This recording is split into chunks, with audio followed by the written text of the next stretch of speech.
You know what's funny about the German Shepherd? For like 80 years, it was the dog. The one you pictured when someone said police dog or military dog or just working dog. Didn't matter the country, didn't matter the job. Shepherds had it locked down. And then, pretty quietly, there wasn't some big announcement or anything. They just didn't. Somewhere in the early 2000s, maybe a little before, handlers started picking a different dog, a dog most people had never heard of. 40 pounds lighter, wire tight. Looked like someone had taken a German Shepherd and stripped out everything that wasn't absolutely necessary. The Belgian Malinois. And I know, some of you are already typing, the Malinois has been around for over 100 years. This isn't new. Yeah, fair. But being around and being the default are two very different things.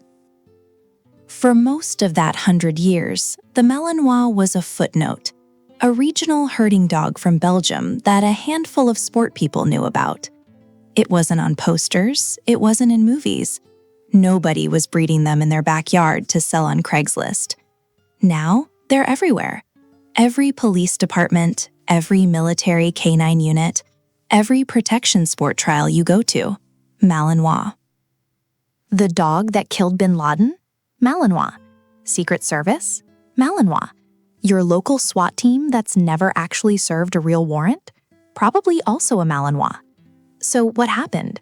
How does the most famous working dog breed on Earth just lose the job? That's the part worth talking about, and it starts with how the German Shepherd got there in the first place.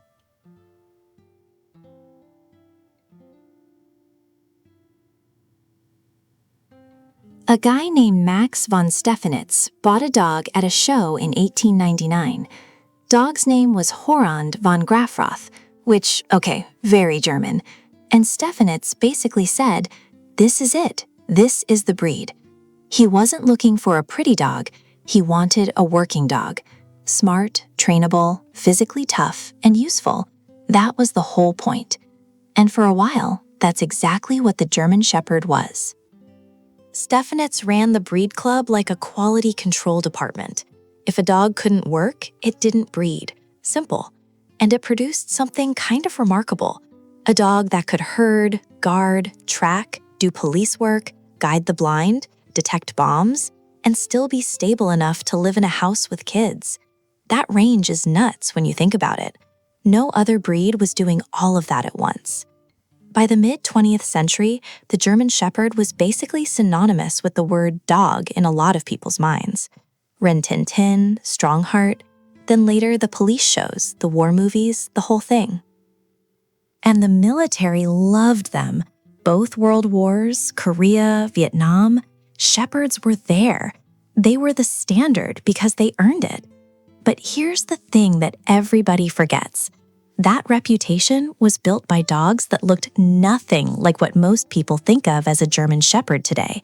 Those original working dogs, straighter backs, tighter builds, they looked honestly, more like a Malinois than like the dogs you see at Westminster now, which is kind of the whole problem.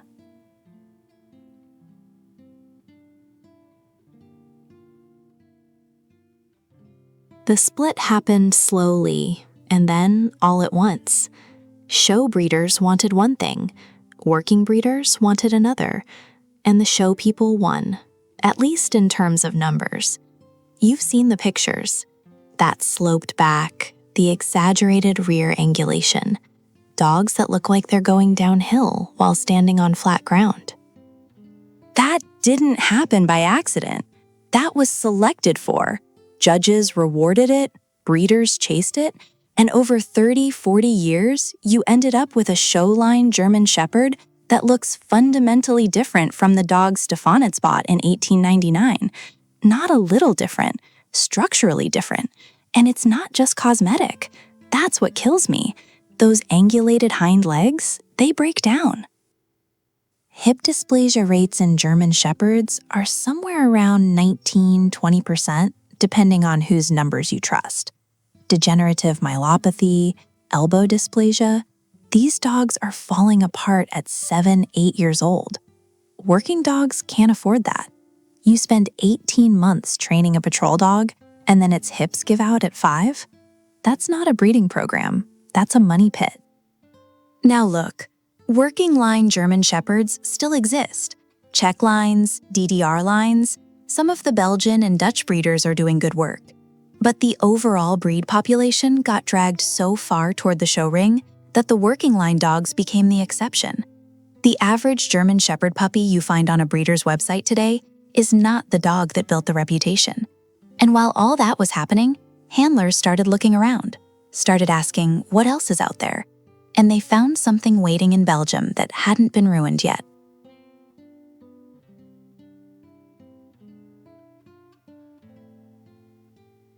Go find a photo of a German Shepherd from 1970, then find one from a show ring in 2015. Tell me those are the same animal. You can't, because they're not really. Somewhere around the early 80s, show breeders decided the German Shepherd needed a more angulated rear. That's the polite word.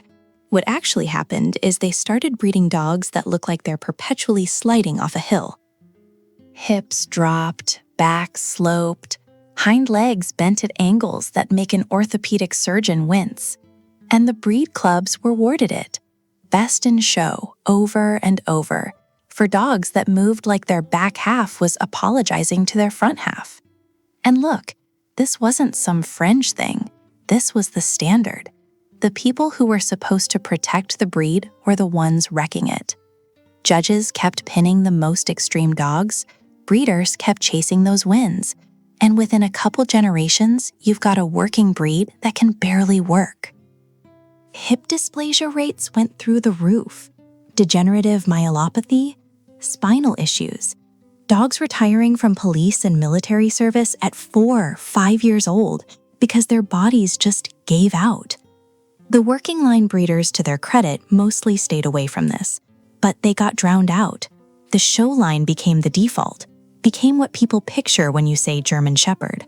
And that image, that broken, roach-backed silhouette, started following the breed everywhere, into insurance blacklists, into department budgets, into the conversation every time a canine unit needed to justify buying a dog that might last 3 years on the job.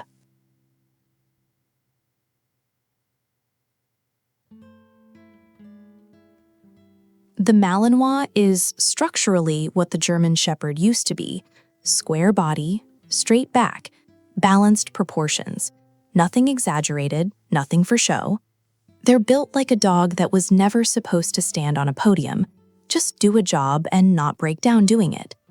They run about 40 to 80 pounds, depending on the line, which is 20 to 30 pounds lighter than most working shepherds, and that weight difference matters more than people think. A 60-pound Malinois can clear a 6-foot wall without a running start. Try that with a 90-pound shepherd who's been bred for a sloping top line. You're looking at a dog that launches like it weighs nothing, lands like it knows exactly where its feet go, and recovers fast enough to do it again immediately. The jaw pressure is comparable to a shepherd's, around 195 psi, give or take. But the bite style is different. Mals tend to bite faster and re-grip more aggressively. Handlers call it machine gunning. They don't just clamp and hold, they adjust, they reposition, they commit. It's honestly kind of unsettling to watch up close if you're not used to it. And then there's the recovery time. Mals bounce back from physical stress faster than almost any breed their size. Part of it's the lighter frame. Part of it's that they haven't been selectively bred into structural failure. Their hips actually work. Their spines are straight. They can do a full day of detection work and still be a nightmare at the kennel that evening, which, for a handler, is exactly the point. You want the dog that won't quit, even when you sort of wish it would.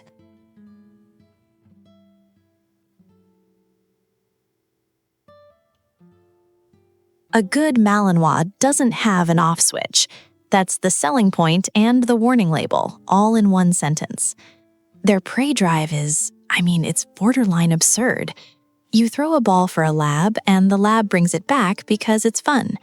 You throw a ball for a Malinois, and the Malinois brings it back because something deep in its wiring says that ball is the single most important object in the universe, and failure is not an option. Same behavior, completely different engine behind it. And that engine doesn't idle. It just runs, all the time. Speed-wise, they top out around 30 miles an hour, which puts them in the same range as a shepherd, but with quicker acceleration.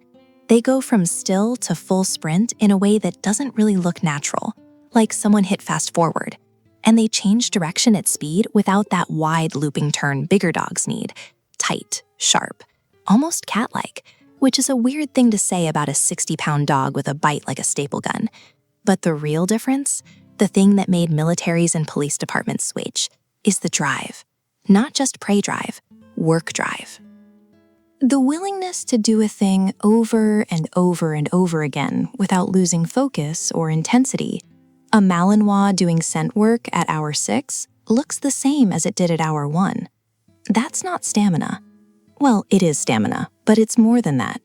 It's the dog genuinely does not get bored, which sounds great until you realize that applies at home too, on your couch, with your shoes, at 3 in the morning.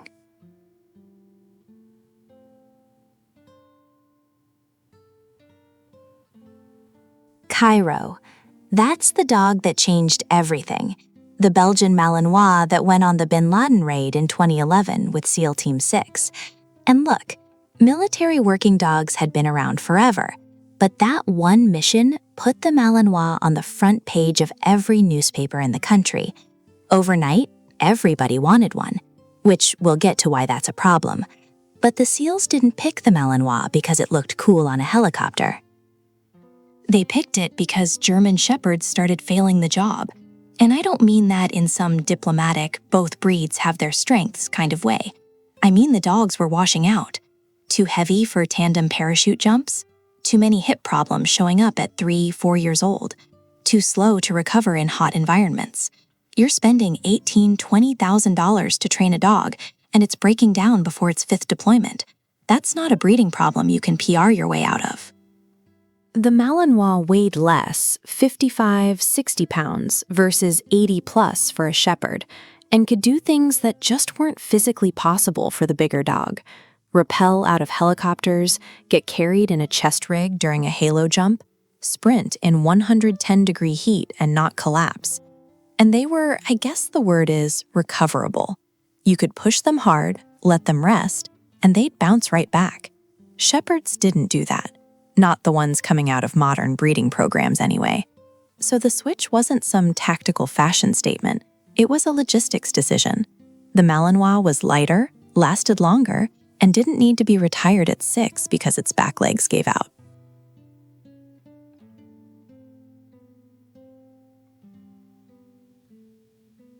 You ever watch a Malinois fixate on a ball? Not chase it, fixate on it. Like the rest of the world just stops existing. That's drive. And drive is the thing that makes these dogs incredible, and also the thing that makes them an absolute nightmare for anybody who doesn't know what to do with it. A golden retriever wants to please you. A Malinois wants to work.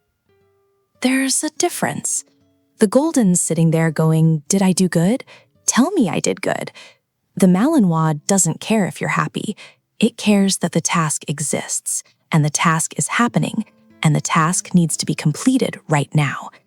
It's not loyalty in the way people usually mean it.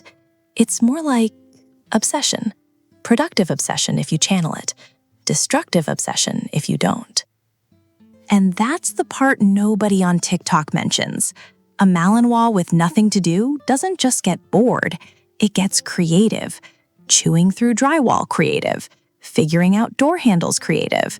I've heard of one that learned to open a refrigerator, ate everything inside, and then, and I couldn't make this up, started disassembling the shelves. Not because it was hungry, because the shelves were there. The breed was literally selected for this. Belgian Shepherds and Malines, that's Mechelin and Flemish, were working dogs that got called if they didn't have enough intensity. Generations of if the dog doesn't go hard enough, the dog doesn't breed. So what you've got now is 100+ years of selecting for the most driven, most intense, most absolutely will not quit animal you can produce. And people think they're getting a pet.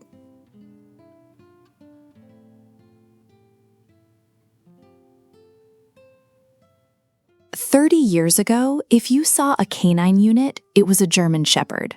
Period.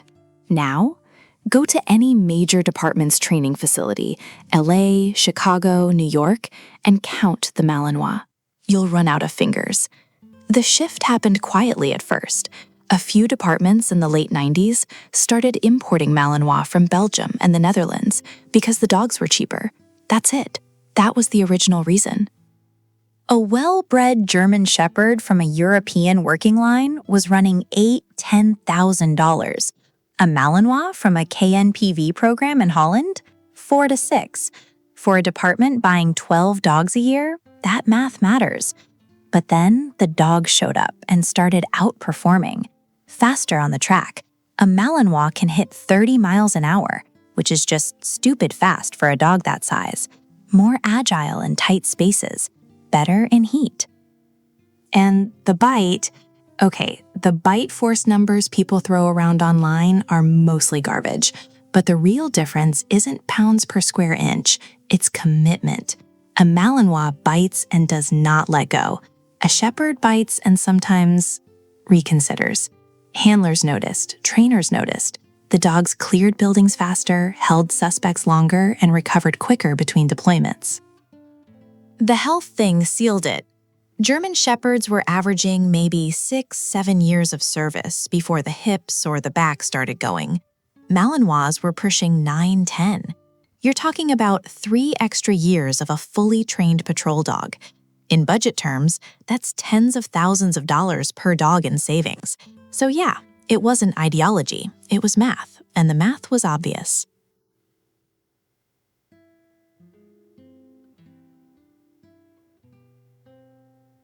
People love throwing around bite force numbers like they mean something. The Malinois has a bite force of 195 psi. Cool. A German Shepherd's is around 238. So the GSD wins, right? Well, not really, because bite force as a standalone number is kind of useless. What matters is how the dog uses it, how long they hold, how willing they are to take a hit and not let go. And that's where things get interesting. A Malinois at 70 pounds is generating almost the same force as a Shepherd 20 pounds heavier. Pound for pound, that's a more efficient bite. And efficiency matters when the dog's gotta work for hours, not just clamp down once for a photo op. But the real gap isn't in the jaw, it's in the gas tank. A well-bred Malinois can run hard genuinely hard, not trotting around a ring, for 4, 5, 6 hours and still look like it wants more. Shepherds gas out faster, not because they're lazy, they're built heavier, they carry more mass, their joints take more punishment per stride. Physics doesn't care about your breed loyalty. There's a reason military handlers started noticing this in the 90s. When you need a dog that can sprint, bite, release, sprint again, clear a building, and then do it all again the next day, the math just works better with a lighter, leaner dog. Nobody sat down and said German Shepherds are done. The dogs just started losing the tryouts, quietly, over about 15 years. And most people didn't notice until the Shepherds were already gone from the teams that mattered.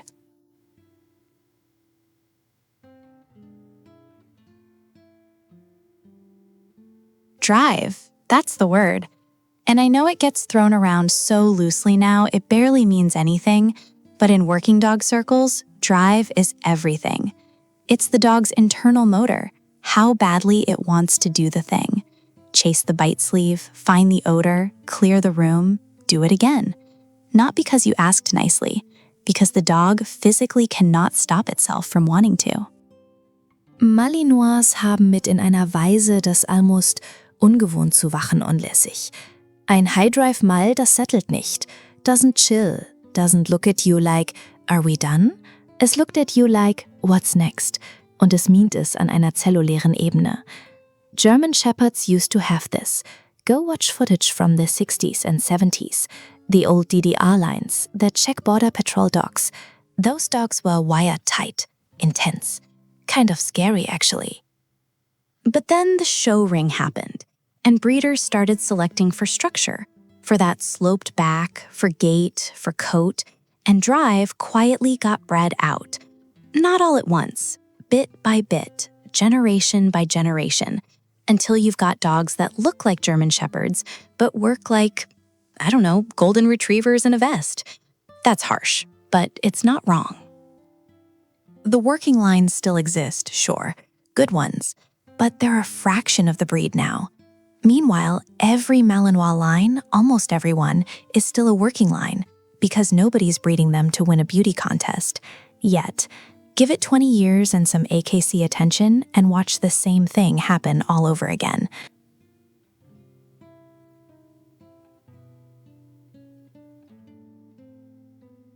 A German Shepherd from a decent breeder runs you, what, $2,000? $2,500? A Malinois from a working line is about the same, sometimes less. So the buy-in's comparable. But the lifetime cost? That's where the gap opens up. GSDs are, and I hate saying this because I like the breed, a veterinary nightmare.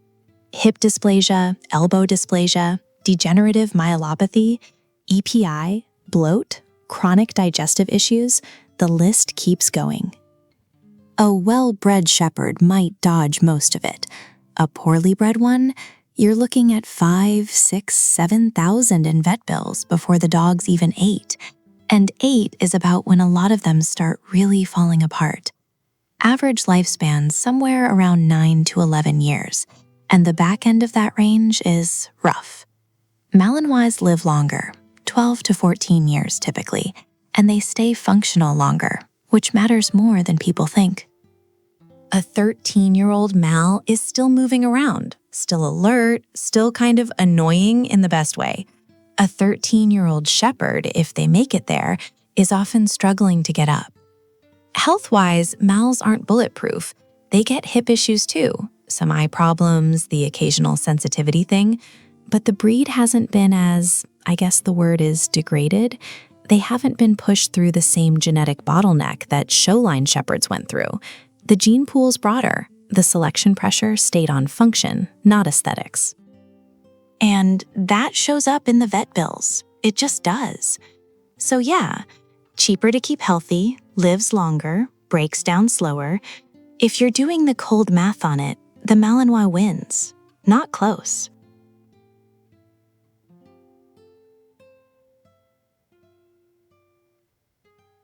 Look, nobody's saying the German Shepherd is a bad dog. That's not the argument. The argument is that somewhere between 1985 and now, the breed split into two completely different animals. And the one most people actually see, the showline, the sloped back, the one at the dog park with the nervous energy and the bad hips, that dog has almost nothing in common with the dog that built the reputation. The working lines are still out there. Czech lines, DDR lines, some solid Dutch-bred dogs, and they can still do the work, but you gotta go looking for them. You gotta know who's breeding them, why, and for what. And even then, even the best working line Shepherds are competing against a dog that was basically purpose-built for the last 30 years to do one thing better than anything else on four legs. The GSD got famous because it could do everything. Tracking, protection, obedience, detection, search and rescue, the whole list. And for a long time, that versatility was the selling point. But the agencies that actually use these dogs every day started asking a different question. Not, can this dog do everything? But can this dog do the one thing we need harder and longer than anything else? And the answer kept coming back, Belgian Malinois. It's not that the Shepherd failed, it's that the job description changed, and the Malinois was already the answer before anyone finished writing it.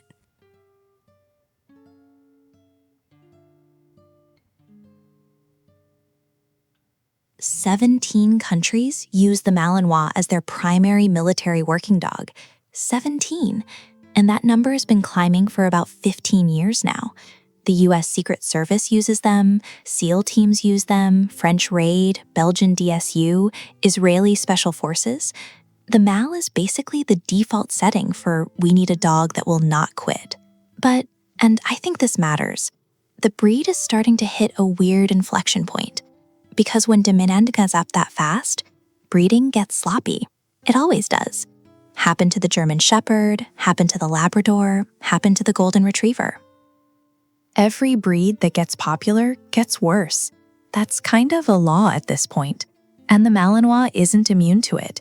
You're already seeing it. Dogs that look like Mals but wash out of training at 8 months. Dogs with the drive but none of the stability. Nervy dogs, reactive dogs. Dogs that a handler can't trust in a crowd. The serious breeders, the ones in Belgium, the ones tied to KNPV or ring sport, they're still producing dogs that are honestly kind of terrifying in the best way. But the gap between those dogs and the ones showing up on Craigslist for $600 is getting wider every year. So where does it go? I don't know. Maybe the Malinois holds the line. Maybe something else steps up. The Dutch Shepherd's been quietly gaining ground, by the way. But the pattern's pretty clear. The dog that replaced the German Shepherd could end up getting replaced itself. That's not a tragedy. That's just how working dogs work.